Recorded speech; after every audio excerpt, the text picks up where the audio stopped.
Kamehaus, échec. SVG Animator, échec. Make it viral, échec. Best ball plates ever, échec. Shortsmaker, échec. Aimant à client, échec. Fox UI, échec. Miniamaker.i, échec.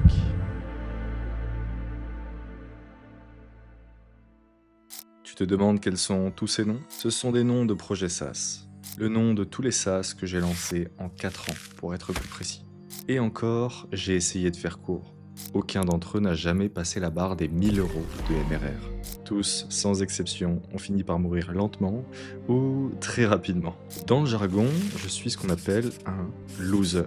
Quelqu'un qui essaie encore et encore sans jamais réussir. Celui à qui on va donner des conseils. Tu es sûr que c'est fait pour toi? Tu ferais peut-être mieux d'arrêter. Reprends le freelance, tu faisais plus d'argent. Peut-être qu'ils ont raison après tout et qu'ils sont simplement réalistes.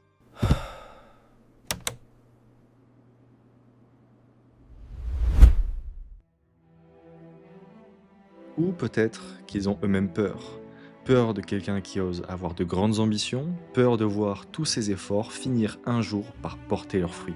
Car après tout, rien n'est impossible. L'histoire en est remplie d'exemples. Alors s'ils finissaient par réussir, si c'est eux qui avaient fait le mauvais choix, si plutôt que de se résigner à rêver moins grand pour une vie plus confortable, ils se résignaient à vivre une vie moins confortable pour rêver plus grand. Moi, c'est cette voie-là que j'ai choisie. Le chemin difficile, pentu, inconfortable, stressant, solitaire, où peu se sont aventurés, et là où la victoire n'est pas garantie. J'ai vraiment tout sacrifié pour me donner les moyens d'atteindre mes rêves. Mais échec après échec, je continuais de leur donner raison. Je continuais de sacrifier mon confort pour une victoire qui ne pointait pas le bout de son nez. Puis un jour, épuisé, j'ai fini par écouter ses conseils. J'ai arrêté les sas et j'ai fait du freelance. Et peu après, j'ai fini par faire un burn-out. Chaque tâche me semblait insurmontable. Alors, j'ai pris un mois pour me reposer. Un billet d'avion one-shot pour aller à Bali. 30 jours à décompresser et relâcher toute la pression.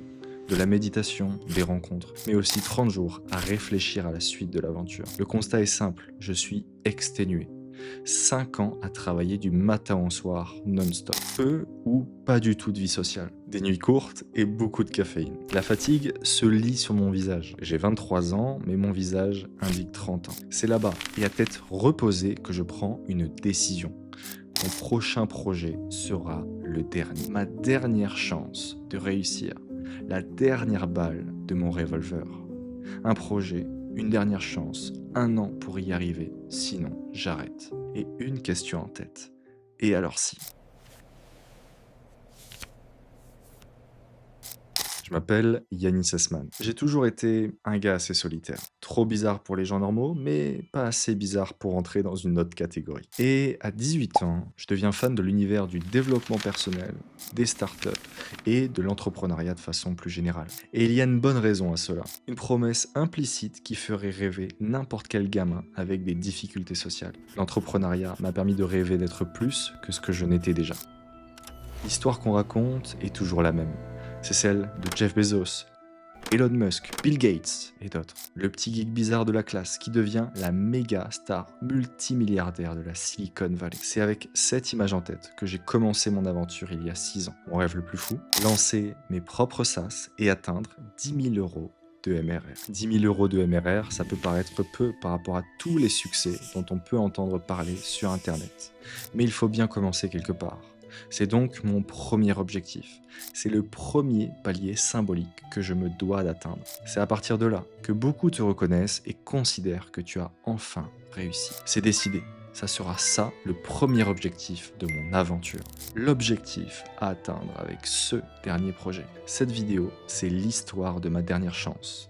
Cette histoire, elle raconte ce qu'il se passe quand le gros loser, celui qui enchaîne échec sur échec, le bizarre, celui sur lequel ses profs n'auraient pas parié une pièce, décide de leur donner tort et de ne jamais abandonner.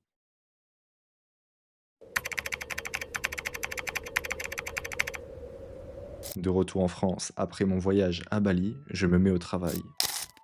Bon, avant que je te présente la stratégie marketing dans le détail qu'on va mettre en place et qui va faire exploser nos revenus, ma dernière chance, elle s'appelle LinkUp, un outil qui permet de générer des clients avec ses commentaires sur LinkedIn. Que tu sois entrepreneur, freelance ou même une agence, l'outil t'affiche les bons posts à commenter au bon moment et te suggère le bon commentaire à laisser dans le but de générer de la visibilité et des clients. Une fois de plus, je lance tout de A à Z avec toi sur YouTube dans une série de 3 vidéos. Tu vas pu voir ma réflexion avant même la création du projet dans une première vidéo. Puis on est passé de 500 à 1000 euros de CA dans l'épisode numéro 1, puis de 1000 euros à 1200 euros de CA dans l'épisode numéro 2. Et je sors le deuxième épisode de la série et puis plus rien. Depuis, silence radio.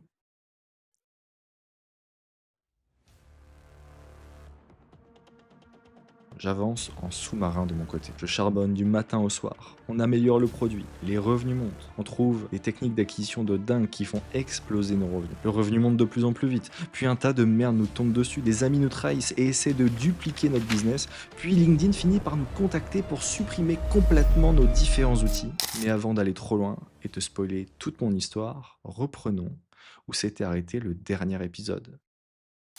Et avant de commencer, j'aimerais juste dire merci. Merci à ce gars-là, les créateurs 3D. Ça a l'air de rien comme ça, mais c'est avec ce commentaire que je me suis rappelé de notre promesse. Atteindre 10 000 euros de MRR avec vous en vidéo. Aujourd'hui, on est 12 mois plus tard. Alors, est-ce que j'ai réussi à atteindre 10 000 euros de MRR ou est-ce un échec de plus?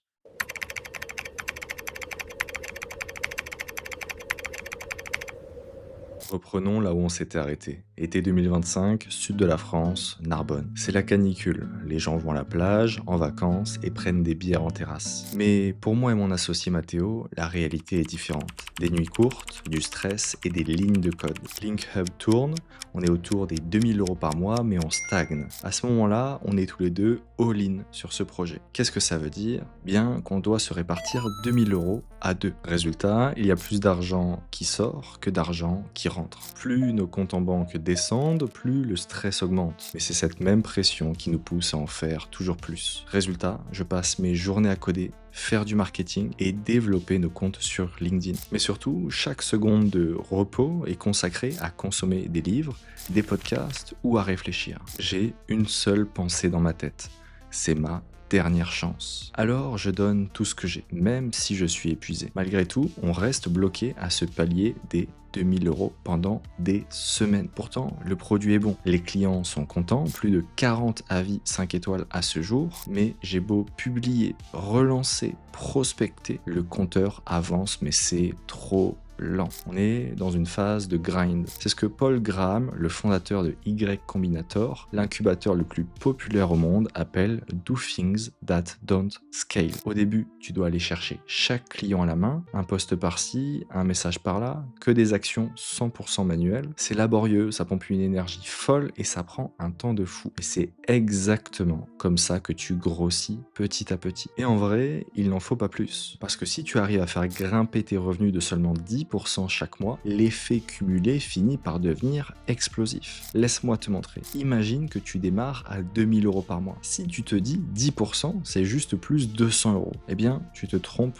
complètement. Parce que le mois d'après, les 10% s'appliquent sur un montant déjà plus gros, puis encore plus gros, puis le mois suivant encore plus gros, et ainsi de suite. Au bout d'un an, tu n'es donc pas à 4400 euros par mois, mais bien à 6300 euros par mois. Et au bout de 2 ans, c'est encore plus impressionnant, 19 700 euros par mois. Je te laisse faire les calculs sur 5, 10 ou 20 ans et voir à quel point c'est énorme. C'est ça la vraie magie, les intérêts composés appliqués à un business. Chaque petit pas vient nourrir le suivant. Et même si je te dis ça, moi je veux aller plus vite. Je suis frustré, je veux scale et je cherche alors des solutions. Et puis il y a cette nuit d'août. Il est tard, j'échange par message avec Mathéo sur Discord et d'un coup, une idée me tombe dessus. Je vais aller me coucher mais je suis en train de réfléchir à un système à créer un système pour permettre aux LinkedIniens de partager leurs stats pour partir viral. On est les premiers, faut en profiter. Mathéo réagit dans la minute. Yes, bonne idée. Pour l'aspect viral, comme fait Spotify chaque année. Et là, montre en main, en 8 minutes, mon cerveau s'emballe. J'étais en train d'aller me coucher, mais l'idée ne me lâche plus. Je spam Mathéo sur Discord. Ça s'appelle une boucle virale. Surtout qu'on a déjà une base de 100 users prêts à partager leurs stats. 4 minutes plus tard, le déclic. On génère un carrousel au gars à partir de ses stats, avec la brand Link Hub. Et je déroule tout d'un coup. Au début, ces posts vont 100% être viraux vu que ces datas, on les voit nulle part ailleurs. C'est un post facile et tous les copains qui se voient sur le post commentent et demandent mais c'est quoi l'outil? Le gars met son lien d'affilié et il fait de l'argent. C'est game, boucle virale grâce à LinkedIn. Ça peut lui faire un post viral en plus, on l'incite en même temps à faire de l'affiliation.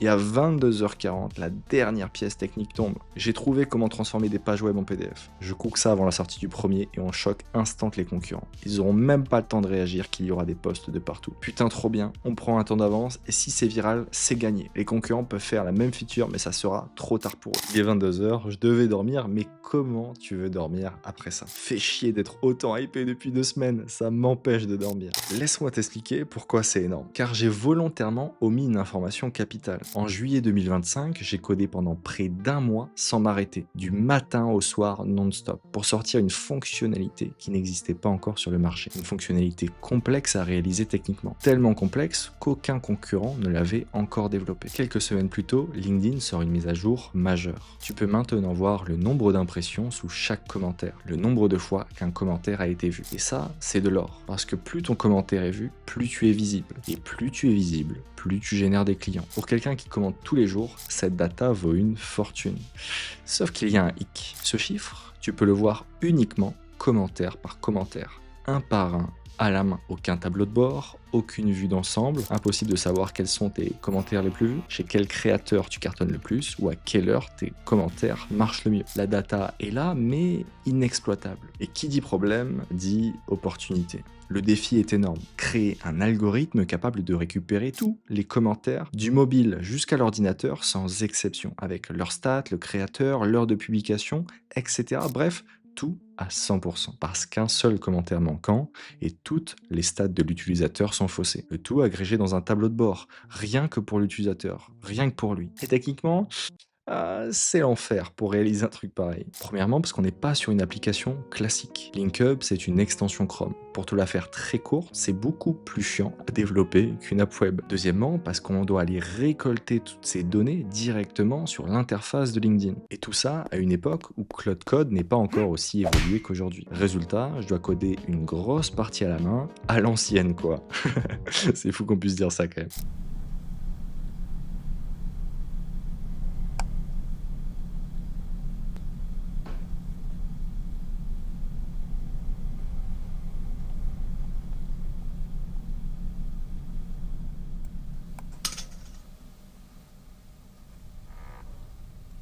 Mais c'est exactement là qu'est le génie du truc. Parce que si moi, Yanis, développeur de formation, ça me fait peur et que j'ai vraiment pas envie de développer ça, c'est que ça va refroidir encore 10 fois plus les concurrents. Et c'est ça notre force. Avec Mathéo, on est 2 développeurs. On est peut-être moins bon au marketing, quoique. Mais on construit des produits que personne n'arrive à copier. C'est ce qu'on appelle le product-led growth. Un produit tellement bon qu'il se vend presque tout seul. Je t'en parlais déjà dans l'épisode précédent. Et donc, je suis repassé sur un ancien livre que j'avais stoppé, Product-Led Growth, qui est hyper intéressant. Et cette feature, elle a un double effet de massue. L'utilisateur voit enfin ce que ses commentaires lui rapportent. Plus besoin de le convaincre que commenter sert à quelque chose. Il a la preuve sous les yeux. Il commande plus, il reste plus longtemps et il reste plus motivé. Résultat, notre churn baisse. Deuxièmement, aucun concurrent ne l'a. Ni Warmer, ni MyFeedy, ni Yadulink qui sont nos différents concurrents du moment. Le jour où un client hésite entre eux et nous, c'est ça qui fait pencher la balance. Résultat, il faut absolument qu'on développe ça. Alors, c'est moi qui prends mes responsabilités sur cette fonctionnalité-là et qui me met au travail. Un mois de développement, 1244 commits sur le seul mois de juillet. Et quand on la sort, c'est un carton. Le post qui présente cette nouvelle fonctionnalité explose. Les clients débarquent en masse pour tester. Ça nous permet même de monter le prix de 19 à 24 € par mois. Ce qu'on venait de créer, ça porte un nom. Ça s'appelle un MOAT. M-O-A-T. Et avant que je t'explique ce que c'est, reste bien parce que juste après, je vais t'expliquer tout le génie de cette technique. Celle de la boucle virale marketing faite avec des carousels. Mais avant, un MOAT, c'est quoi? Le MOAT, c'est un acronyme anglais qui désigne les douves d'un château fort. C'est un élément central de la défense d'un château fort qui empêche les ennemis d'attaquer ou tout du moins les oblige à passer par la porte principale, les rendant beaucoup plus vulnérables. Un MOAT en business, c'est le même principe. C'est un élément qui protège ton business face aux concurrents. Et justement, cette nouvelle fonctionnalité est un MOAT car elle apporte énormément de valeur aux utilisateurs et que pour la développer, il faut être très bon techniquement et aussi prêt à sacrifier un mois de sa vie. Cette fonctionnalité est un MOAT car moi je suis un développeur avec énormément d'expérience et vraiment bon techniquement. Malgré tout, j'ai quand même passé un mois non-stop à développer cette fonctionnalité. Résultat, si quelqu'un veut nous copier, franchement, bonne chance à lui parce que ça va être une merde sans nom. Mais bref, grâce à ça, on a moins de churn et on est devenu le meilleur outil, l'outil numéro 1 pour faire des commentaires sur LinkedIn. Et si je t'ai parlé en détail de cette fonctionnalité, c'est pour une raison précise. C'est elle qui va déclencher la boucle virale dont je te parlais au début. Sur LinkedIn, tout le monde veut la même chose, être visible. Sauf que être visible, c'est du boulot. Trouver une idée, rédiger un post, faire un visuel, et la plupart du temps, ça floppe. Un outil, Magic Post, l'a compris avant tout le monde. Leur truc, générer un post tout fait. Un beau visuel avec des statistiques LinkedIn. Les statistiques de tes posts. Tu cliques, tu publies, ça fait des likes et chez Magic Post, ça cartonne. Je vois leur infographie partout. C'est également ce que tu peux retrouver à la fin de chaque année sur des plateformes comme Spotify ou Deezer. Un récapitulatif avec différentes slides et des statistiques détaillées sur les musiques que tu as le plus écoutées. Résultat, tu le partages, d'autres personnes voient que tu as publié ça, vont sur Spotify et ça leur génère des clients en automatique. Sauf que nous, on a une carte qu'aucun autre outil LinkedIn ne peut avoir. On est les seuls à avoir les statistiques de commentaires. La fonctionnalité que j'ai développée dont je te parlais juste avant. Et à ce moment-là, personne ne le sait encore. On ne l'a même pas encore sorti. Alors, on échafaude un plan. Chaque mois, on va générer automatiquement un carrousel pour chaque utilisateur. Pas chaque année, chaque mois. Son bilan, ses chiffres, beau, prêt à poster. Lui, il le publie parce que c'est flatteur, parce que ce sont ses résultats. Ses abonnés le voient et là, ils lui demandent « Mais comment tu as fait pour avoir ces stats de commentaires ?» Et là, forcément, la seule réponse possible, c'est LinkHub. Le post intrigue, il devient viral et son auteur devient notre meilleur commercial. Il nous ramène des clients gratuitement et de son côté, il touche une commission sur chaque inscription via son lien. C'est ce qu'on appelle l'affiliation. Est-ce que tu vois la magie du truc? Tu vois la boucle super positive qu'on est en train de créer. Stats uniques qui nous permettent de créer un carrousel, qui va permettre à l'utilisateur de faire un post viral, ce qui va ramener de nouveaux utilisateurs, créer encore plus de carousels sur LinkedIn et nous ramener encore plus d'utilisateurs. Une roue qui tourne toute seule. C'est exactement le moteur qui va nous propulser de 2000 € vers les 10 000 €. Tout est prévu pour une sortie officielle de tout ça le 1er septembre. Parce que l'idée, c'est pas de sortir la feature en douce, c'est de frapper d'un coup et de frapper fort. Garder le secret jusqu'au bout, puis tout lâcher d'un coup, pour que les concurrents n'aient même pas le temps de comprendre ce qui leur tombe dessus. Alors je fixe une date, lundi 1er septembre. Et pour rassembler un max de monde au même moment, je fais un truc qu'on n'avait jamais fait, un live. Pendant une semaine, je chauffe tout le monde. Des posts tous les jours sur le sujet, des emails. Je tease une opportunité de fou sans rien dévoiler. 6 mois qu'on dissèque l'algo de LinkedIn, aujourd'hui, on a trouvé le glitch. Lundi soir, je te montre comment. Voici le plan. 1. Un carrousel générant de clics. 2. 1000 vues garanties. 3. Affiliation à 60%. Le lundi soir arrive.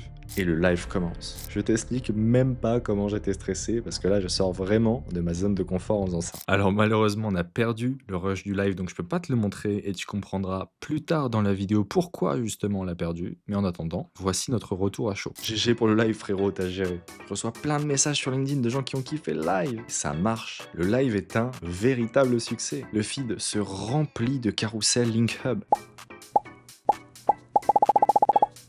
Tout le monde se demande d'où sortent ces stats et le compteur, pour la première fois depuis des semaines, redécolle. 2000, 2500, on passe même les 3000, bref, c'est la fiesta, let's go!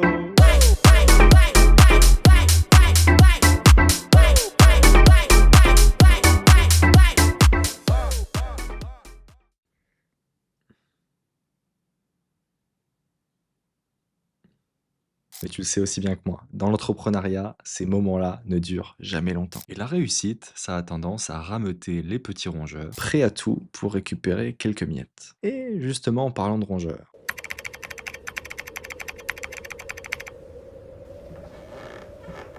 un matin, j'ouvre mon téléphone. Un client m'a envoyé une capture d'écran. Un mec contacte mes utilisateurs en message privé et en commentaire. C'est assez clair, il leur dit arrête LinkUp et installe plutôt mon outil. Et ce mec, bah écoute, c'est un pote. Donnons-lui un petit nom pour cette vidéo, on va l'appeler Rasmo, en référence au Rats, quoi, t'as compris. Donc Rasmo, c'est pas un vague contact, c'est un vrai pote, même groupe d'entrepreneurs, on a fait des appels chaque semaine ensemble, on échangeait sur pas mal de sujets. Je l'ai même invité dans ma formation Sassy-Rose et c'est moi qui ai payé sa place. Petite parenthèse, cette formation, c'est 8 formateurs, je la vendais plus de 800 €, j'ai arrêté de la maintenir. Alors plutôt que de la jeter à la poubelle, je te la donne. Gratuitement. T'as juste pour ça à checker le premier lien en description, c'est gratos. Bref, tu l'as compris, Rasmo est quelqu'un en qui j'avais confiance. C'est ce que je croyais jusqu'à cette capture d'écran. Parce que là, je clique sur le lien de son outil, après avoir vu ce message, et c'est pire que tout. Son outil, il l'a appelé Fuck Feedhub. Bon, au cas où c'est pas très clair, Feedhub, c'est une référence à LinkUp, un crachat sur mon produit, qui n'essaie même pas de se cacher. Et pourtant, à ce moment-là, je le considère encore comme un pote. Alors même si je suis dégoûté, je me dis, le mieux, c'est d'en parler direct avec lui. On s'échange quelques audios, la discussion est cordiale, et il s'excuse. Il me dit un truc intéressant, je cite. Je ferai jamais ça, contacter tes clients pour te les prendre, ça ne me ressemble pas. Bon, pour ce qui est du nom, il le reconnaît, ça vise LinkUp. Mais pour lui, c'est du troll, une blague quoi. C'est drôle, non? Si toi aussi t'as vécu un petit peu de harcèlement à l'école, ce genre de mec doit te rappeler quelque chose. Mais bon, je suis naïf, j'aime faire confiance, j'accepte ses excuses, et je me dis, c'est pas si grave.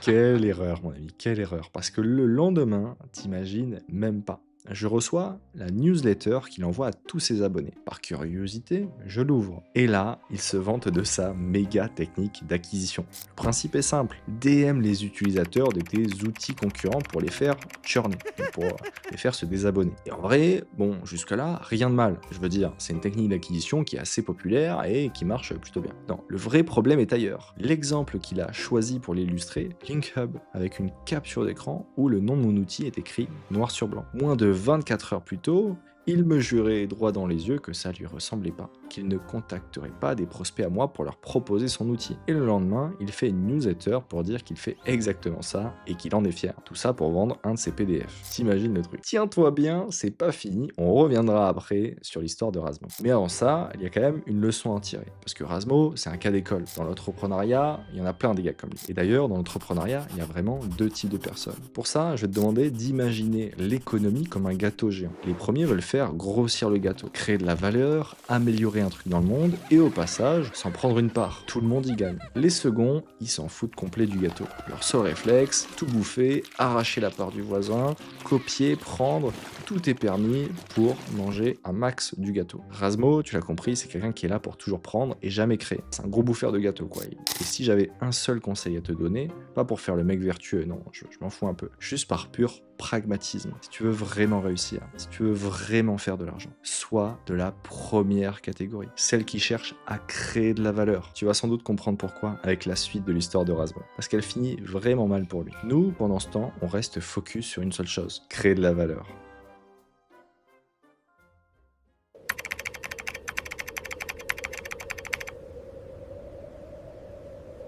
Avant qu'on attaque et qu'on rentre dans le dur sur cette partie-là, il faut que tu comprennes quelque chose à mon sujet. J'ai beau avoir l'air plutôt à l'aise en vidéo ou avec des gens, en réalité, ça me coûte une énergie monstrueuse. Plus jeune, si je passais juste une demi-journée avec une fille, il me fallait 7 jours complets pour récupérer. Je suis très sérieux. Bon, en même temps, c'est une fille. Ça explique peut-être un peu en partie la fatigue. Voilà, j'ai mis une petite dose de dopamine pour que la Gen Z reste avec nous bien concentrée. Mais bref, cette facette de moi, elle m'a poussé toute ma vie à faire une seule chose, rester dans mon coin. Je me recharge seul, dans le silence. Un appel avec un inconnu, pour moi, c'est une montagne. Tu t'en doutes? Le networking, ce truc dont tous les entrepreneurs parlent, pas trop ma tasse de thé. Et ça fait des mois que je le fuis. Pourtant, je vois bien qu'autour de moi, toutes les personnes qui réussissent sont des personnes qui ont un énorme réseau, une base de contacts sur WhatsApp gigantesque, et qu'elles essaient toujours d'aider, d'apporter de la valeur et de créer des liens avec des gens de confiance. Mais jusqu'à là, bon, j'avais repoussé cette tâche. C'était trop dur pour moi. Mais bloqué à 3 000 €, je finis par comprendre une vérité toute simple. Soit je reste peinard dans ma grotte, soit je réussis et pas les deux. Et tu te souviens de Rasmo? Rasmo, c'est le taker, le mec qui prend, qui copie, qui arrache. Moi, j'ai décidé de prendre une stratégie opposée, de devenir ce qu'on appelle un giver. Car les gens qui réussissent vraiment donnent toujours plus que ce qu'ils ne prennent. Et au final, c'est eux qu'on aide, c'est eux qu'on recommande et c'est eux qu'on rappelle. Alors, je m'y mets. À ma façon. D'abord, comme toujours, je théorise. Je dévore Comment se faire des amis de Dale Carnegie, Influence et manipulation de Cialdini et des dizaines de podcasts. C'est ma manière de me rassurer avant de passer à l'action. Mais bon, à un moment donné, quand faut y aller, faut y aller. Je me lance un appel, puis deux, puis 10, jour après jour, malgré la fatigue. Et là, il se passe un truc que je voyais pas venir. Très vite, je comprends comment créer du lien, comment me rendre vraiment utile aux gens. Là où avant je rebutais une personne sur deux, maintenant j'accroche avec 90% des gens que j'appelle. Je sors d'un appel, je commence à être monstrueux en networking. Et les partenaires se mettent à arriver. D'abord un, puis une vague. L'armée de partenaires qui est en train de rejoindre. Je fais rien, les accompagnements viennent à moi. Parce que ce que j'avais fait, c'est que j'avais créé des relations avec des créateurs LinkedIn, des personnes qui ont des accompagnements, des formations, etc. Et petit à petit, j'avais créé des relations vraiment positives, sincères, avec plein de personnes sur LinkedIn. Et le truc le plus dingue, je le réaliserai vraiment que des mois plus tard, en regardant en arrière, 100%, chaque personne avec qui j'ai pris le temps d'un appel est devenue soit un de nos meilleurs partenaires, soit un de nos meilleurs clients. Le truc que je fuyais depuis 4 ans, c'était en fait la clé depuis le début. Créer du lien. Et je peux te le dire, ce qui a le plus motivé les gens à parler et à promouvoir de mon outil, ce n'est pas de l'affiliation, ce n'est pas de leur donner de l'argent, mais c'est de créer des liens avec eux. Et en plus, ce qui est magique, c'est que ça ne coûte rien et ça a même amélioré ma propre vie en fait. Et s'il y a une chose à retenir de tout ça, un mantra que je me suis répété en boucle, c'est donner, donner, donner, sans rien attendre en retour. Le reste finit toujours par revenir. Et avec ça, le compteur repart. 3000, puis 3500, puis 4000 €. Mais le vrai accélérateur, lui, il arrive le mois suivant. Le mois où tout va changer, le mois de novembre.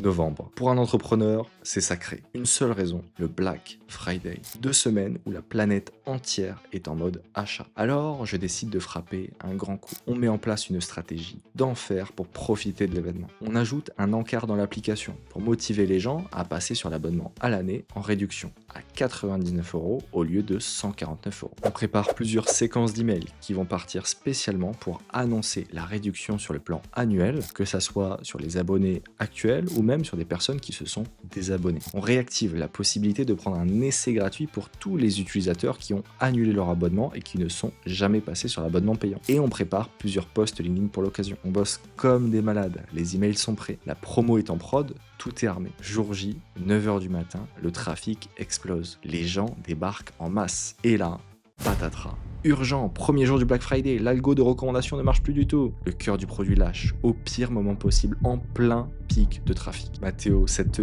machine répare en direct, en panique, pendant que les clients continuent d'arriver, et on s'en sort. Il arrive à réparer ça dans les temps. Pendant ce temps, la boucle virale, elle n'a jamais arrêté de tourner. Alors là, tout s'additionne. Le produit unique qu'on a créé, la boucle virale, le networking, le Black Friday, tout ça réuni crée quelque chose de magique. On explose tous les scores. 24 novembre, 21 essais gratuits. 25 novembre, 17 essais gratuits. 26 novembre, 18 essais gratuits. 28 novembre, 15 essais gratuits. 29 novembre, 6 essais gratuits. 30 novembre, 8 essais gratuits. Pour finir le mois à roulement de tambour, 5 556 € de chiffre d'affaires. C'est plus bas qu'en octobre. On n'a pas atteint les 10 000 € et on est même redescendu. Alors là, forcément, tu te demandes, est-ce que c'est un bug? Est-ce qu'on a trop cassé les prix? Est-ce qu'on est encore trop petit? Qu'est-ce qu'on a fait de mal?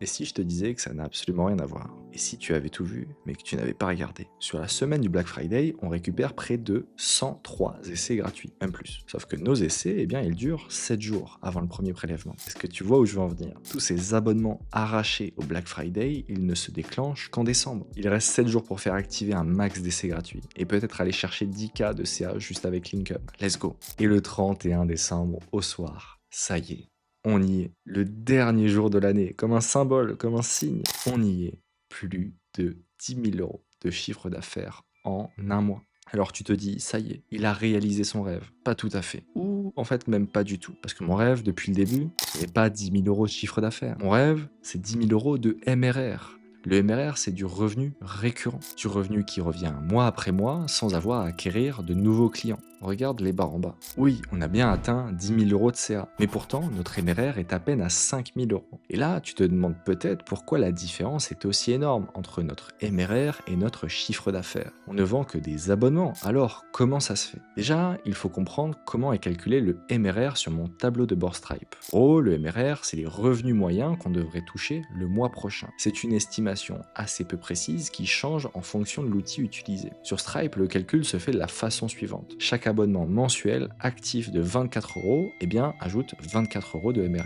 Cependant, pour les abonnements annuels, ça ne fonctionne pas pareil. Pas du tout. Chez LinkUp, notre abonnement annuel est de 149 euros pour 12 mois. Si on divise 149 par 12, ça donne à peu près 12 euros par mois, soit 2 fois moins cher que l'abonnement mensuel. Et sur Stripe, c'est justement comme ça que ça marche. Stripe va diviser par 12 le prix de l'abonnement annuel pour ajouter 12 euros de MRR pour chaque abonnement annuel. En bref, quand un abonnement mensuel de 24 euros entre, eh bien, le CA augmente de 24 euros et le MRR aussi. Jusqu'à là, c'est assez simple. Mais quand un abonnement annuel de 149 euros rentre, eh bien là, le CA augmente de 149 euros, tandis que le MRR, lui, n'augmente que de 12 euros, ce qui crée une énorme différence. Et nous, la réduction pour le Black Friday était uniquement sur l'abonnement à l'année, passant de 149 euros à 99 euros. Alors que de base, l'abonnement à l'année est déjà 2 fois moins cher que l'abonnement par mois. Là, pour le Black Friday, l'abonnement à l'année revenait à 99 divisé par 12, soit 8 euros par mois, soit 3 fois moins cher. Résultat, tout le monde s'est rué sur l'abonnement à l'année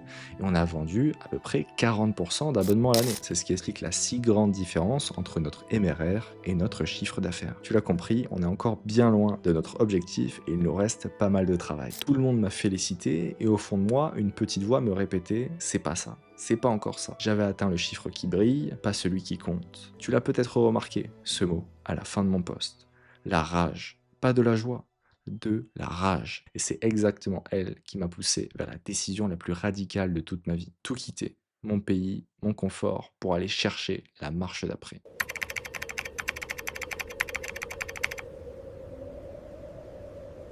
Il est 5h15. Dehors, moins 10 degrés. Le soleil ne se lèvera pas avant 10h. Cela fait 7 jours que je n'ai pas mis un pied dehors. Bienvenue en Estonie. Comment j'atterris ici, seul, dans le froid, à bosser 14 heures par jour? Revenons un mois en arrière. Décembre 2025. Je viens de toucher mes premiers 10 000 euros. Et je prends une décision que personne autour de moi ne comprend. Je quitte la France. Pas pour l'argent, mais parce que j'ai arrêté d'y croire. Pour moi, c'est un navire qui coule. Un pays en décroissance sur tous les plans. Le niveau de la vie, l'économie, les valeurs, la culture. Alors, je fais le seul choix qui me semble logique, quitter le navire avant de me noyer avec. Et je mets le cap sur un pays auquel je crois encore, l'Estonie, la Silicon Valley de l'Europe, le berceau de Bolt, Wise, Skype, etc. Ici, tu montes ta boîte en quelques jours. Tout tient sur une petite carte numérique. Zéro paperasse, moins de stress et plus de temps et d'énergie pour ce qui compte vraiment, construire. Et un objectif gravé dans le crâne.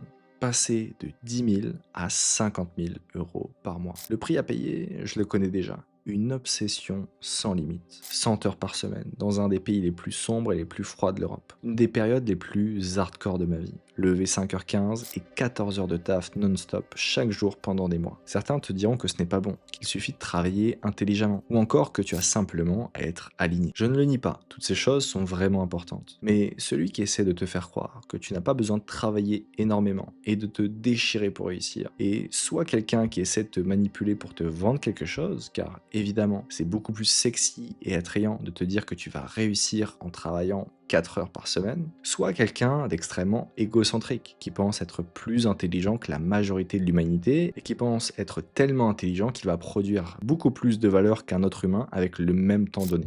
Je peux te le dire, je connais certaines des personnes les plus intelligentes de cette planète et ce sont également ceux qui travaillent le plus parce qu'ils savent que la seule vérité, c'est le nombre d'heures que tu travailles et que tu mets dans ton business. Parce que être aligné, prendre du plaisir dans ce que tu fais ou encore travailler intelligemment, ce ne sont que les fondations. C'est normal. Ce sont des choses qui sont nécessaires. Bref, tu l'as compris, pour moi, travailler et travailler énormément n'est pas une option. Mais travailler 100 heures par semaine n'a aucun intérêt si tu ne travailles pas sur la bonne chose. Et justement, pendant plusieurs semaines en Estonie, je vais coder une seule et même application. Et surprise, ce n'est pas LinkUp. Laisse-moi te présenter l'outil qui va nous permettre de passer de 10 000 à 50 000 euros par mois.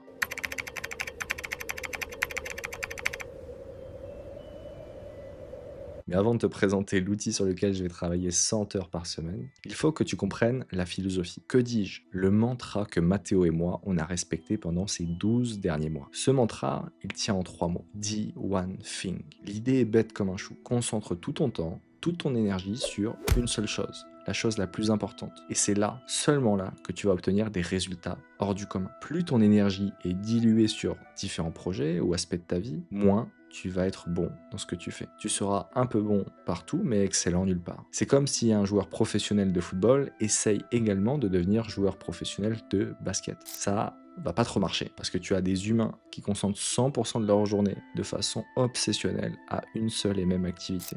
I love this game. I live this game. And there's 1,000 other guys waiting in the wings who are obsessed with this game. Obsession's going to be talent every time. You got all the talent in the world, but are you obsessed? Je pense que tout est dit. Si tu investis tout ton temps et toute ton énergie sur un seul projet, tu vas devenir tellement excellent sur celui-ci que tes résultats vont exploser de façon exponentielle. Et c'est ce qu'on a fait. Notre The One Thing à nous, pendant un an, c'était les commentaires LinkedIn. Et on l'a poussé au max. Suggestions par IA, interface optimisée au pixel près, algorithme de recommandation des meilleurs profils, statistiques de commentaires et j'en passe. Sauf que fin décembre, je tombe sur un mur. 2 murs en fait. Premier mur, le prix. Aussi bon soit le produit, tu ne feras jamais payer plus de 24 euros par mois pour un outil qui gère des commentaires. Deuxième mur, la niche. Sur LinkedIn, il y a 4 leviers principaux pour générer de la visibilité et des clients. 1, c'est créer du contenu. 2, c'est prospecter.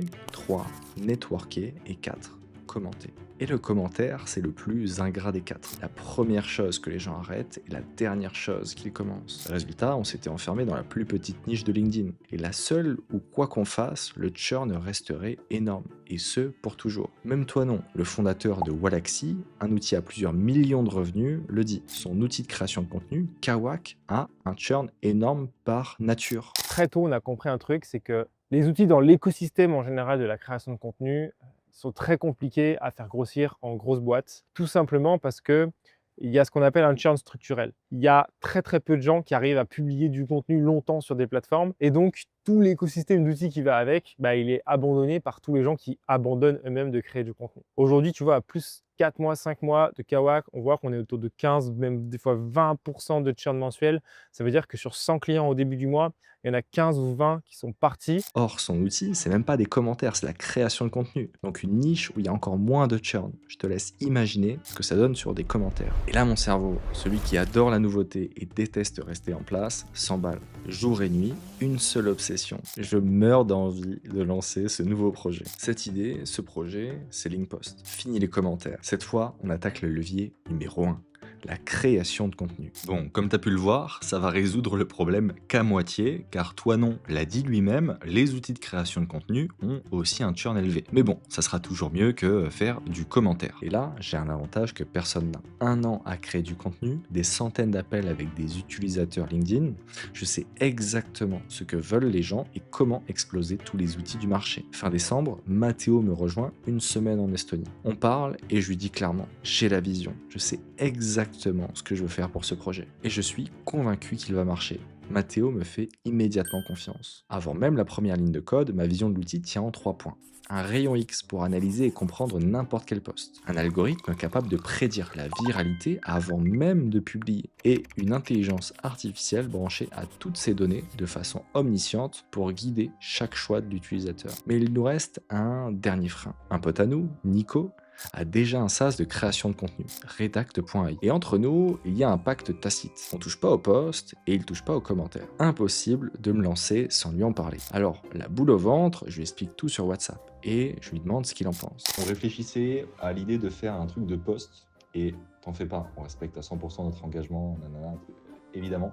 Est-ce que du coup ça te poserait souci si on commençait à bosser sur ce truc-là ou pas? T'as le droit de me dire oui, t'as le droit de me dire non. Voilà. Je t'en parle justement pour respecter à 100% notre accord, donc sois 100% transparent, il n'y a pas de souci. Et il dit oui. Let's go. Et d'ailleurs, respect à lui, parce que depuis, Nico, il a lancé un autre projet, Fetching, qui alimente LinkPost en données, parce que ça permet de récupérer des posts sur LinkedIn. Si tu veux lancer un SaaS sur LinkedIn, va checker ça, je te mets le lien en commentaire. Mais bref, voilà, on a la dernière pièce du puzzle qui est posée. Après cette semaine ensemble, Matteo repart et moi, je rentre passer les fêtes en France, en famille. Une dernière parenthèse avant le retour dans les tranchées. Puis le 1er janvier, je reviens en Estonie. Et l'objectif est clair, m'enfermer et tout donner. J'attaque le développement. Et au même moment, un truc bascule. Claude Code vient de franchir un nouveau cap. Je passe de Cursor à Claude et c'est le jour et la nuit. Du jour au lendemain, je n'écris quasiment plus une seule ligne de code à la main. L'IA code tout et moi, je dirige. Et c'est là que tout s'accélère parce que ce mois de janvier, enfermé dans mon aquarium, là je parle de mon appartement, je mène 2 guerres en même temps. Première guerre, le produit en 29 jours. Du 1er janvier au 29 janvier, je code LinkPost de A à Z et les résultats écrasent déjà tout ce qui existe sur le marché. Mais ce n'est pas tout. En parallèle, je mène une deuxième guerre de front. La deuxième guerre, le marketing. Parce qu'un produit génial que personne n'attend, ça fait un flop. Alors en parallèle du code, je construis la hype. Un post LinkedIn chaque jour sans en rater un seul. Et certains explosent. 899 commentaires sur un seul post, des milliers de gens qui réclament déjà un truc que je n'ai même pas encore sorti, mais ces posts qui cartonnent, ils servent pas juste à faire joli. Ils servent à remplir la seule chose qui compte vraiment dans notre business. Pas le produit, pas YouTube, pas les posts, mais notre base d'email. Laisse-moi t'expliquer pourquoi tous nos canaux, absolument tout, est dirigé vers notre base d'email. Imagine, quelqu'un voit un de nos posts LinkedIn, ou même une de nos vidéos YouTube. Tu crois qu'il va sortir sa carte bleue et payer dans la foulée? Jamais, c'est beaucoup trop tôt et la demande est beaucoup trop grande. Alors on fait l'inverse. Au lieu de demander plus, on lui offre quelque chose. On lui propose une ressource qui l'intéresse vraiment et qui va l'aider 100% gratuitement. C'est ce qu'on appelle un lead magnet. C'est ce que font les youtubeurs quand ils t'offrent quelque chose. Leur but, c'est que tu ailles récupérer la ressource et en échange que tu laisses non pas ton argent, mais juste ton email. Parce que donner ton email, bon, tu peux être un peu réticent. Mais si on t'offre un super cadeau de Noël en échange, normalement tu le donnes assez facilement. Et à partir de là, le vrai jeu commence. Une fois que j'ai ton email, je t'envoie de la valeur, encore et encore, des conseils, des trucs utiles gratuitement. Et petit à petit, je t'éduque sur nos outils et comment ils peuvent t'aider concrètement.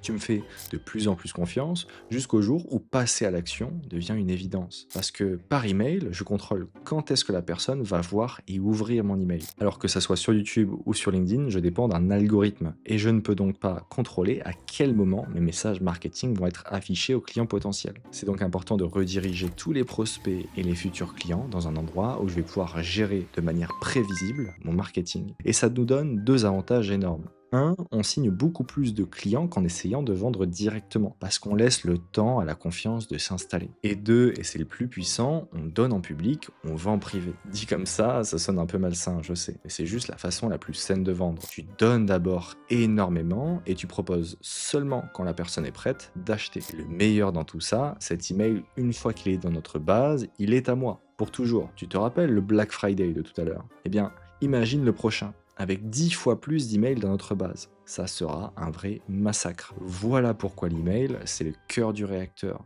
Le souci, c'est que jusque-là, je gérais tout ça sur Brevo. Si tu connais pas Brevo, c'est grosso modo un outil qui permet de gérer toute la partie email marketing. Et honnêtement, c'est un enfer à utiliser. C'est lent, pénible, et je perds des journées entières dessus. Mais un jour, mon ami Melvin, qui est un youtubeur à plus de 60 000 abonnés, me parle de son outil, Loomail. Et comme je sais que tout son business est basé sur la partie email marketing et que c'est vraiment un tueur quand il crée un nouveau produit, je passe le cap et je transfère tous mes emails et toute ma base de contacts sur son outil. Et honnêtement, c'est le meilleur choix que j'aurais pu faire de tous les temps. C'est un des trucs qui a le plus changé ma façon de gérer le business. Pourquoi? Parce que je peux brancher directement tous mes emails, tous mes contacts, ma stratégie à Cloud Code. Résultat, je génère des campagnes entières de plusieurs emails étalées sur des semaines en quelques minutes. Là où avant, ça me prenait des jours. Du jour au lendemain, la partie principale de notre business est devenue beaucoup plus rapide à gérer et je suis devenu beaucoup plus performant dessus. Ça a donc eu un impact majeur sur la suite des événements. Bref, donc quand j'attaque la préparation du lancement de Linkpost, je pars pas de zéro. J'ai tous les emails de nos utilisateurs chez LinkHub, soit plus de 2000 emails, mais j'ai également les emails provenant des différents posts lead magnet réalisés sur LinkedIn. Et évidemment, ce que je n'ai pas précisé, c'est que avant même d'avoir écrit la moindre ligne de code, j'avais créé une page de waiting list. Ce qui fait qu'à chaque fois que je vais parler de Linkpost sur LinkedIn ou sur YouTube, les gens vont rejoindre la waiting list, ça va faire grossir notre base d'emails et nous donner encore plus d'emails que ce qu'on avait déjà. Tout est en place pour réussir. L'outil est un classique. La base d'email grossit et les gens sont vraiment hype par le projet. En plus de ça, je sors des coups marketing vraiment malins. 3 jours avant le lancement, je publie ça. Une étude, enfin, ce qui ressemble à une étude. Graphique, scénario, pourcentage, ton scientifique. Le genre de doc qu'on imagine pondu par des chercheurs en blouse blanche. Sauf que les chercheurs, c'était juste moi, depuis mon ordinateur en Estonie. Et pour y accéder en avant-première, il faut commenter science. Des centaines de mains levées à 3 jours de lancement. Mais attention, tout ce qu'il y a dedans est vrai. Ce sont des vrais stats de notre algo de prédiction de la viralité qui arrive à prédire avec des bonnes statistiques si des posts vont percer ou non. Déjà bluffant pour une première version. Depuis, on a fait mieux. Mais j'ai juste eu l'idée d'habiller ces datas, ces statistiques, comme une vraie étude pour que les gens la prennent beaucoup plus au sérieux et qu'ils rejoignent la waiting list. Le fond ne change pas, mais c'est la présentation que je vais modifier pour que ça inspire le sérieux et la confiance. Et ça, c'est un exemple de coup marketing comme il en existe plein d'autres. Ce que je veux te faire réaliser, c'est que absolument tout est marketing. Et il ne tient qu'à toi de trouver des coups brillants comme aux échecs pour acquérir des clients. Résultat, Linkpost devient un outil bâti sur de la science, du très lourd. Bref, entre tous les posts à plusieurs centaines de commentaires, toutes les personnes du réseau qu'on a construit sur les 12 derniers mois qui font la promotion de l'outil comme Arthur, Logan, Alexandre, Enzo, Timéo, Salomé et la séquence email sur 7 jours avant la sortie pour créer de la hype, tout est prêt pour faire de cette sortie un carton. Et tu vas le voir, il y a une contrainte technique qu'on a dû respecter qui va faire en sorte que cette sortie soit encore plus une réussite.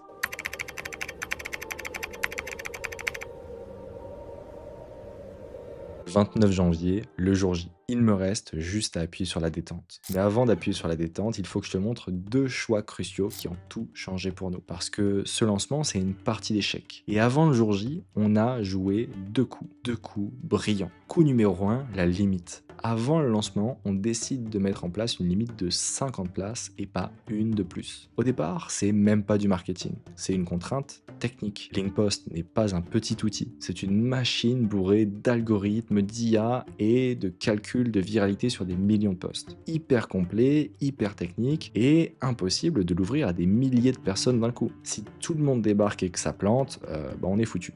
Alors on décide de sortir d'abord en bêta privée. 50 places et pas une de plus. Le temps de s'assurer que la machine tient la charge. Et cela va également nous permettre de continuer à travailler l'outil, à le simplifier, à l'améliorer, etc. avec ces 50 premiers bêta-testeurs. Comme ça, si jamais l'outil n'est pas suffisamment bon, on évite de décevoir plein de monde d'un coup, on prend le temps de faire des appels avec tous les clients, leur montrer comment bien prendre en main l'outil, créer de la relation avec eux, on s'occupe comme il faut des 50 premiers en faisant des appels personnalisés avec chacun d'entre eux. Bref, on fait les choses correctement sans se précipiter. Une simple précaution donc. Sauf que en posant cette limite, on réalise qu'on vient de jouer un coup de maître. Parce que 50 places, ça crée de la rareté. Et la rareté, ça crée de l'urgence. Les gens veulent leur place avant qu'il n'y en ait plus. Ils arrêtent d'hésiter. il fonce. Coup numéro 2, le nom. Pour le lancement, on crée une offre annuelle. Mais on l'appelle pas abonnement annuel. On l'appelle le pack de lancement. Ça a l'air de rien dit comme ça. Mais l'abonnement annuel et le pack de lancement, dans la tête des gens, ça n'a rien à voir. Et en plus, dedans, on glisse un petit appel avec moi. Tu vois la nuance? Personne rêve de prendre un abonnement annuel. Mais le pack de lancement, l'offre spéciale, celle du jour J, celle qu'il faut absolument saisir maintenant, ça, tout le monde la veut. Même produit, même prix, on a juste changé le nom. Le plateau est posé, les pièces sont en place, c'est parti. 9 h du matin, j'ouvre les portes.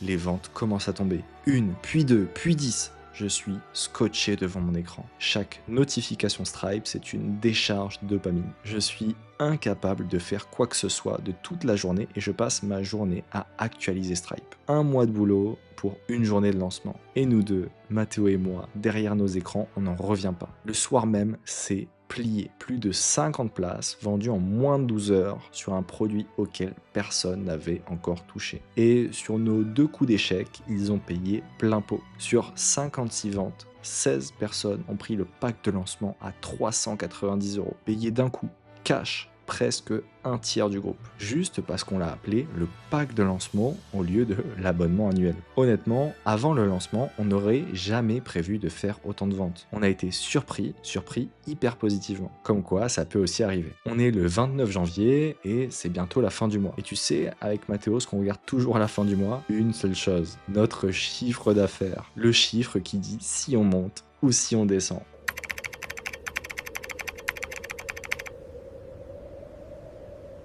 Tu te rappelles, en décembre, on avait atteint plus de 10 000 € de chiffre d'affaires, un record déjà. Eh bien, en janvier, on a atteint plus de 15 000 € de chiffre d'affaires, notre plus gros mois de toute notre vie. Et tout ça avec le lancement de Linkpost qui vient à peine de commencer. Mais pas le temps de souffler, ni de se féliciter. On enchaîne direct sur février avec un seul mot d'ordre, continuer d'améliorer Linkhub et surtout sortir le 2e groupe de Linkpost.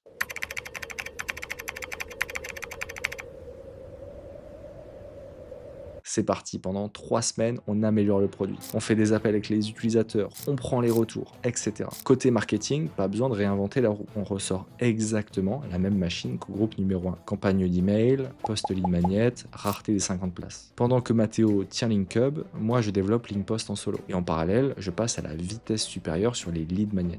Le principe, tu le connais maintenant. Je donne un truc à énorme valeur, gratuitement, contre un simple commentaire. Et chaque commentaire devient un email de plus dans la base. Sauf que là, j'enchaîne les bons coups, un tous les 2-3 jours. À chaque fois, même résultat, ça cartonne. Et on récupère des centaines d'emails en plus. Puis 3 semaines plus tard, on remet ça, la sortie du groupe numéro 2. Mais cette fois, j'ai une arme que je n'avais pas lors du premier lancement, les preuves sociales. En 3 semaines, on récupère des preuves sociales vraiment dingues. Les utilisateurs sont comme des oufs en utilisant le produit. Regarde, je te montre quelques exemples.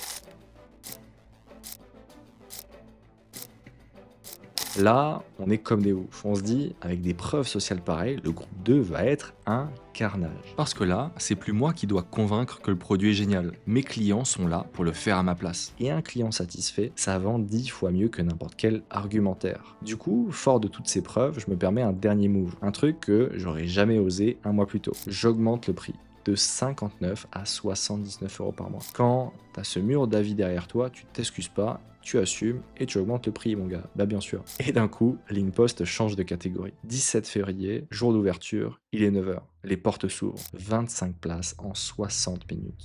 La moitié du groupe part en 1 heure, avec un prix plus cher que sur le groupe numéro 1. Ça part plus vite, c'est plus cher, le record est battu. Et on finit le mois de février à 18 155 € de CA. Un nouveau record. L'addition du revenu récurrent de Linkpost et de Linkhub additionné au chiffre d'affaires généré par ce nouveau lancement. Mais pas le temps de se féliciter. Le vrai choc, il arrive le lendemain, le 18 février.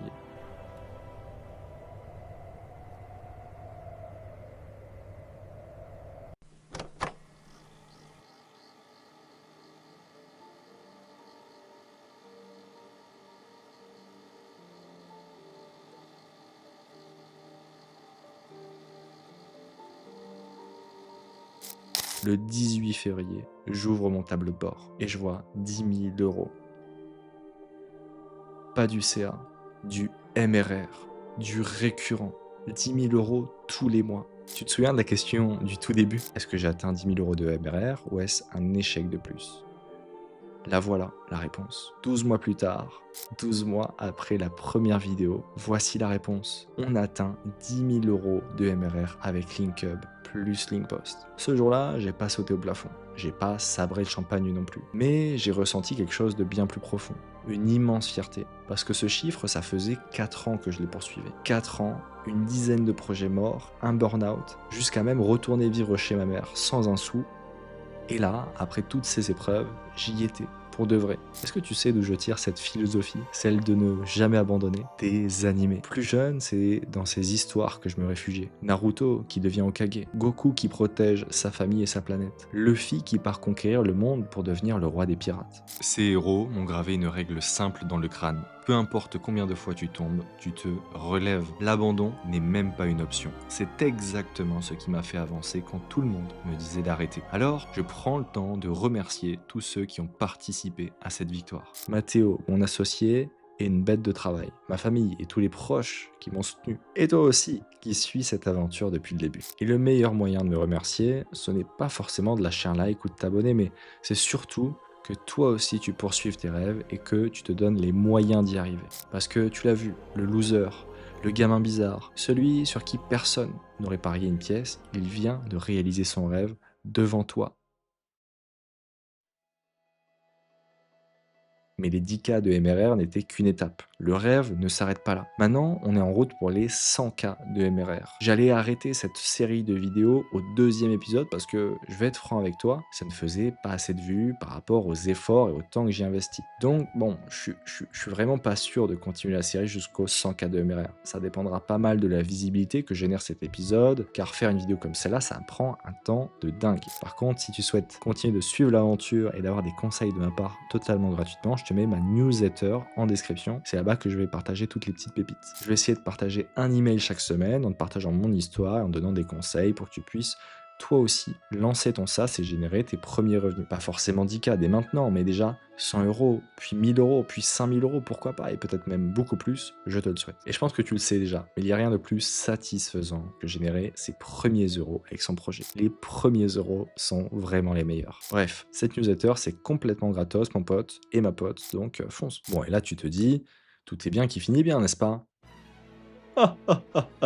Laisse-moi rire, mon ami, laisse-moi rire. Tu n'es pas prêt pour la suite. Google décide de supprimer notre chaîne YouTube du jour au lendemain. On perd plus de 40 vidéos mises en ligne et des dizaines de milliers de vues. Rasmo revient et essaie de vendre un nouveau PDF, cette fois-ci pour animer des fruits sur TikTok. Malgré tout ça, on s'en sort et on réussit à faire un nouveau mois record à plus de 30 000 €. Puis LinkedIn nous contacte et décide de mettre fin à la fête et de bannir nos comptes. Tout ça, je te le réserve pour le prochain épisode.